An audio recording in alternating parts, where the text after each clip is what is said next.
नमस्ते, मैं सुलता महाराणा आप सबका स्वागत करती हूँ मेरे YouTube channel SM education the educational platform पर। आज मैं आपके सामने प्रस्तुत कर रही हूँ MST 7 भाषा विज्ञान और हिंदी भाषा चैप्टर 8 भाषा तुलना। तो परिचय देखते हैं। एक ही भाषा परिवार की दो भाषाओं की एक ही भाषा परिवार की दो भाषाओं की तुलना का अध्ययन भाषा विज्ञान की तुलनात्मक शाखा द्वारा होता है। तुलनात्मक भाषा विज्ञान से अनुप्रयुक्त भाषा विज्ञान में विशेष लाभ उठाया जाता है। यह तुलनात्मक अध्ययन तो भाषाओं के सभी स्तरों, ध्वनियों, अक्षर, पदबंध, उपवाक्य, वाक्य हो सकता है अथवा एक ही भाषा के दो भिन्न कालों का अध्ययन किया जाता है। अतः भाषा तुलना में व्यतिरेक, विश्लेषण, त्रुटि विश्लेषण आदि के द्वारा भाषा शिक्षण में भी सहायता मिलती है। इनका अध्ययन इस पाठ में किया गया है। व्यतिरेकी विश्लेषण है। भाषा शिक्षण की प्रक्रिया में जब हम दो भाषाओं के बीच आने वाले कठिनाइयों का विश्लेषण करते हैं तो भाषा शिक्षण अबाध गति से तथा व्यवस्थित रूप से चलती रहता है। भाषा शिक्षण की इन्हीं कठिनाइयों की दृष्टि से भाषा वैज्ञानिकों ने व्यतिरेकी विश्लेषण सिद्धांत को जन्म दिया है।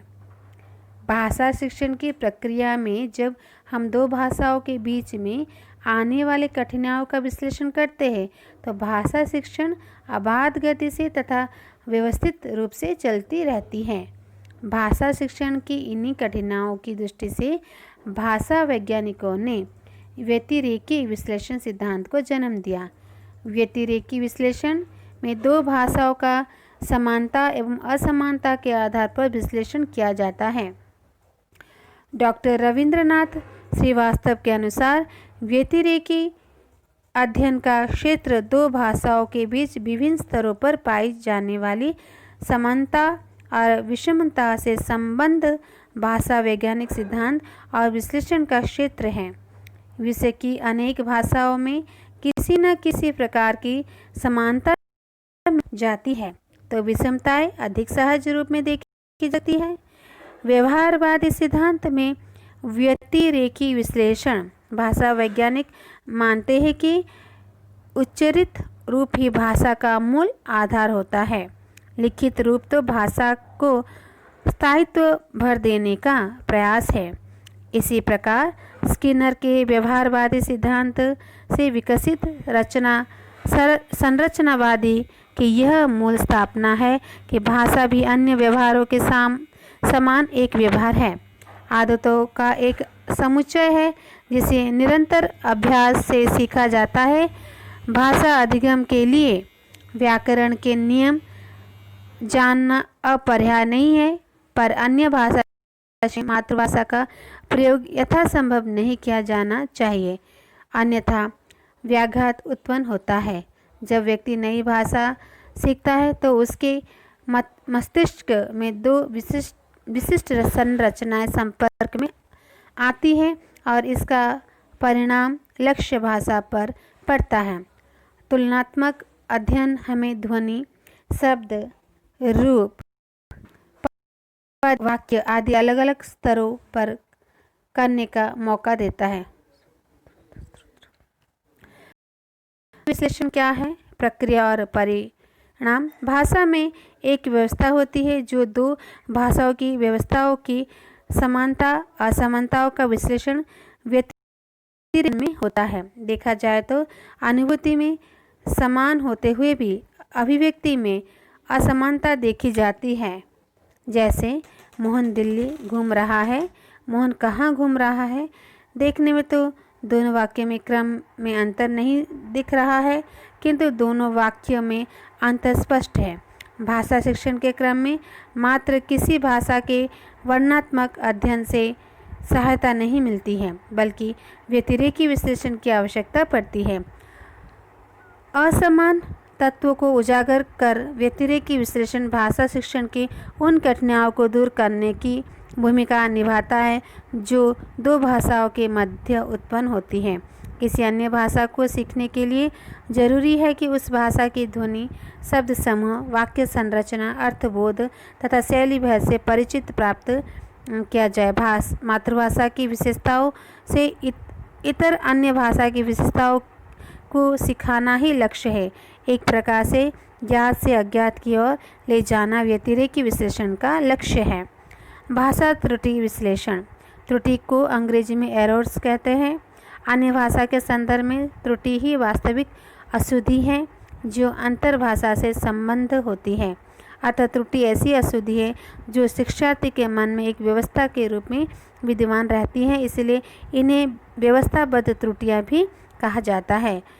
अपने भाषीय व्याकरण में विद्यार्थी इन्हें शुद्ध मानकर चलता है और इस संबंध में सचेत किए जाने पर तुरंत नहीं ठीक कर पाता है। जैसे जैसे उसका लक्ष्य भाषा का ज्ञान बढ़ता है, त्रुटियां कम होती जाती हैं। व्यतिरेकी विश्लेषण यह मानकर चलता है कि ऐसी त्रुटियों का मूल कारण भाषा व्याघात है, पर देखा जाए तो लक्ष्य भाषा की अपनी संरचनागत विशिष्टता के कारण भी विद्यार्थी त्रुटियां करते हैं और अपनी प्रकृति में ये त्रुटियां मातृभाषा भाषी द्वारा की जाने वाली त्रुटियों के ही समान होते हैं। त्रुटियां के कई कारण होते हैं। अति सामान्यीकरण, नियमों का अधूरा ज्ञान, अपूर्ण प्रयोग, प्रतिपूर्ण धारणा आदि। इसका विश्लेषण भाषा शिक्षण में सहायता प्रदान करता है। भाषा तुलना का भाषा वैज्ञानिक पक्ष तुलना के रूप में आधुनिक भाषा विज्ञान की शुरुआत होती है। तुलना का अर्थ है दो या दो से अधिक भाषाओं के तुलनात्मक अध्ययन तथा इसके आधार पर निष्कर्ष निकालने की तरीके। इस पद्धति में अध्ययन एक या कई कालों की भाषाओं का हो सकता है। इसमें ऐतिहासिक भाषा विज्ञान से सहायता ली जाती है। एक, दो या अधिक भाषाओं के तुलनात्मक अध्ययन द्वारा उस अज्ञात भाषा के स्वरूप को जानना जिससे वे दोनों निकली है, ये काम भी तुलनात्मक पद्धति से ही किया जाता है।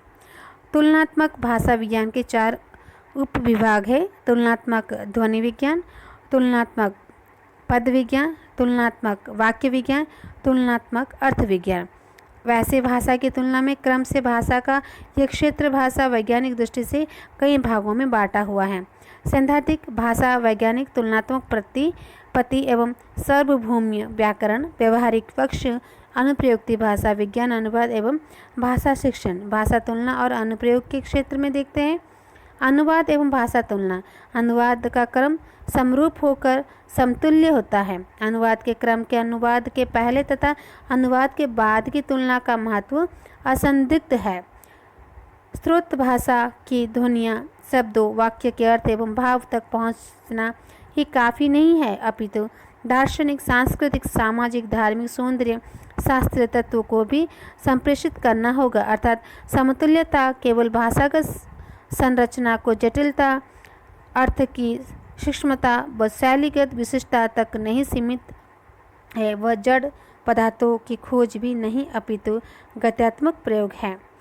अनुदित पाठ तैयार हो जाने पर स्रोत भाषा पाठ के आधार पर लक्ष्य भाषा पाठ का परीक्षण तथा तुलना की जाती है। अपेक्षा यह होती है कि हर बिंदु पर दोनों पाठ समान हो। इसी समानता को समतुल्यता कहते हैं, जो भाषा तुलना के महत्व को बढ़ा देती है। सिद्धांत रूप में समतुल्य के सिद्धांत का स्वरूप निम्नलिखित है। भाषा, पाठक, तुलना या व्यतिरेकी विश्लेषण। तात्पर्य यह है कि समतुल्यता का सिद्धांत व्यतिरेकी विश्लेषण पद्धति पर आधारित होता है, जो कि अनुवाद भाषा प्रयोग की एक विधा, इसलिए व्यतिरेकी विश्लेषण भी भाषा आधारित होता है। सत्य तो यह है कि स्रोत एवं लक्ष्य भाषा में समानता होती ही नहीं है, और जब समानता नहीं होती तो समतुल्यता ही प्रभावशाली भूमिका निभा सकती है। इसी स्थिति में समतुल्यता के सिद्धांत को अपनाना चाहिए। समतुल्यता को निम्न आरेख से समझा जा सकता है।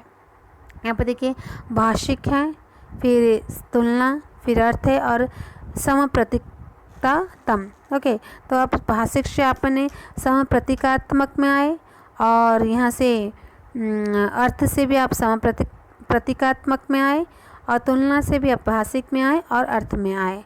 भाषा शिक्षण अनुप्रयुक्त भाषा विज्ञान की संकल्पना चौथे दशक से के समान आई है। इसके आधार पर यह प्रयास किया गया है कि भाषा विज्ञान का प्रयोग आधुनिक रूप में विभिन्न उपयोगी क्षेत्र में हो।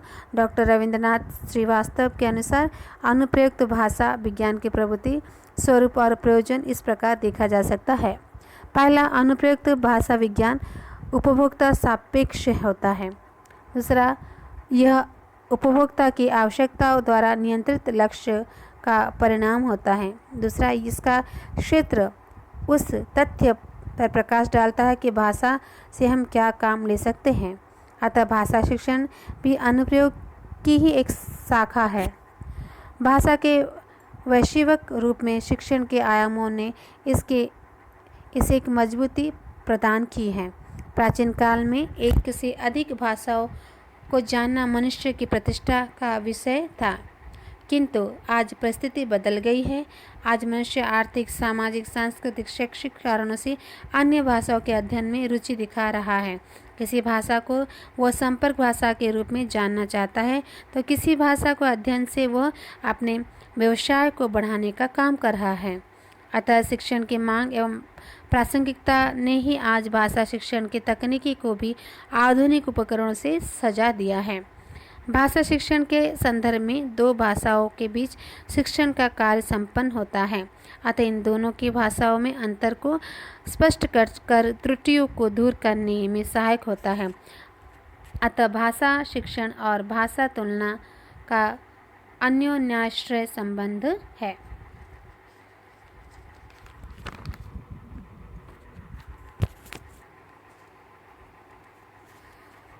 कोश विज्ञान कोश संकल्पनी के मूल आधार है। शब्द और अर्थ कोश निर्माण प्रक्रिया में प्रयोक्ता एवं अध्येता के स्तर और अपेक्षाओं को ध्यान में रखना आवश्यक है। द्विभाषी कोश में अनुवाद समतुल्यता का ध्यान आवश्यक है। अतः कोशकार का अनुवादक होना भी अपेक्षित है। इससे अनुवाद समतुल्यता को रूपांतरण परीक्षण द्वारा जांचने में सहायता मिलेगी। स्रोत भाषा में एक वाक्य लिए जाए और उसका अनुवाद लक्ष्य भाषा में किया जाए, इससे सही समतुल्य मिलने में कठिनाई नहीं होगी। जैसे उसके गिलास में पानी नहीं है, उसके चेहरे पर पानी नहीं है। इन दोनों वाक्य में वाटर और लक्ष्य समतुल्य होंगे। इस प्रकार कोश निर्माण में अनुवाद की उपयोगिता काफ़ी अधिक है, तो तुलनात्मक विश्लेषण का भी उतना महत्व है। तो इस तरह से हमने यहाँ पर जो चैप्टर 18 था भाषा तुलना, जो भाषा की तुलना की गई एक भाषा से दूसरी भाषा के साथ, उसे हमने प्रस्तुत किया है। तो आप इसके बहुत सारे प्रश्न आप उसे पढ़ सकते हैं। जैसे हिंदी अंग्रेजी में बहुत सारी ध्वनियाँ हैं और कंसोनेंट है, और उसका अनुवाद किस तरह से किया जाता है, बाकी सब चीज़ को आप इसे पढ़कर लिख सकते हो। इसे बार बार पढ़िए, समझिए और मेरे इस चैनल को सब्सक्राइब कीजिए, बेल आइकन को प्रेस कीजिए, लाइक एंड शेयर कीजिए। नमस्ते, धन्यवाद।